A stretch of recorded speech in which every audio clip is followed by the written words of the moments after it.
Let's check in Charlotte, North Carolina at the Democratic National Convention. First, we go to Luke Vargas from Talk Radio News Service.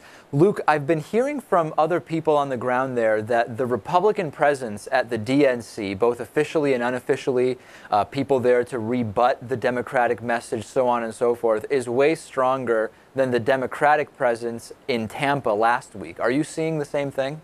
I'm absolutely seeing that, especially here at Radio Row. Last night I spoke to someone from Breitbart Radio who is staying at the same hotel that I'm staying at, and he was saying, oh, it's too bad no one wants to speak to us. We don't have enough guests. Well, sure enough, today that table's been very, very busy. Karl Rove is here, and the Republicans are actually having an event in 15 minutes in downtown Charlotte. If you had to think of a place where the Republican Party would have set up a war room, in here in Charlotte, you probably would guess the NASCAR Museum, and that's exactly where they are. At the basement level, they set up an area with television screens where their communication staff can try to push out a message for the Republican Party here at the headquarters of the Democratic movement. Very interesting. So there's kind of two ways to think about it, right? I mean, on one hand, you could say, well, Republicans are just much better at countering with their message. Of course, if that was the case, their message at the RNC last week would have been much more cohesive and strong. The other kind of argument would be Republicans are feeling much more of a sense of desperation and feeling like they can't lose 3 days of messaging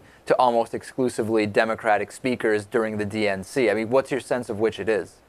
Who knows? The Democrats were trying to counter-message in Tampa. As you remember, Joe Biden was scheduled to do a multiple-day tour of Florida and had to cancel that because of the hurricane. Also, Debbie Wasserman Schultz, spokeswoman for the DNC, was in Tampa quite a bit trying to do interviews. So, you know, they tried. The weather got in the way, but here the Republicans are coming a lot harder on this. They're really trying to actively counter-message. But they're not the only groups here. Paul Ryan is also going to be in the state of North Carolina, and Libertarian Party candidate Gary Johnson is going to be holding a rally, pro-marijuana legalization rally in downtown Charlotte later this evening. So lots of groups thinking that maybe it's a little easier to counter-message here in this wide-open city of Charlotte than it is in the more restricted downtown area of Tampa Bay. Yeah, so we'll wait and see what actually of that presence makes its way through into people's minds and into mainstream media.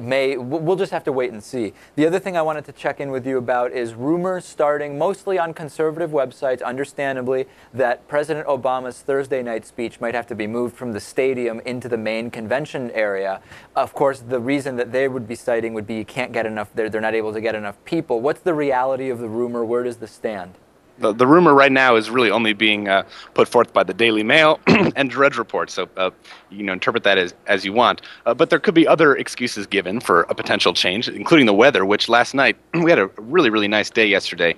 Sunny, people were enjoying the carnival atmosphere outside, and then it really lightning storm came through. I looked on my radar, all of North Carolina was red with those storm pockets, and it was just downpouring here for hours, so they could cite weather. But they have been trying to do a lot of efforts, the Democrats, to get people into that 70+ thousand person stadium. One of them being, which I think is quite cool, this 931 program, which is for volunteers who volunteer 9 hours to work here at the convention. Over 3 shifts will get 1 ticket to see President Obama speak on Thursday. I'm guessing they got a few thousand people through that. I've seen many people in town who are just visitors, who aren't even delegates, who are still coming to Charlotte. So it would be my impression that they probably could fill it. But, you know, there are rumors that they may not be. So we'll have to see. Maybe later tonight we'll know more, but maybe not a clear answer on that until tomorrow or later. All right, sounds good. So we'll watch. I'm looking forward to Michelle Obama's speech tonight. We'll be doing an instant response on YouTube, as we did all of last week for the the Republican keynote speakers. Then we'll talk to you tomorrow. We've been speaking with Luke Vargas, Talk Radio News Service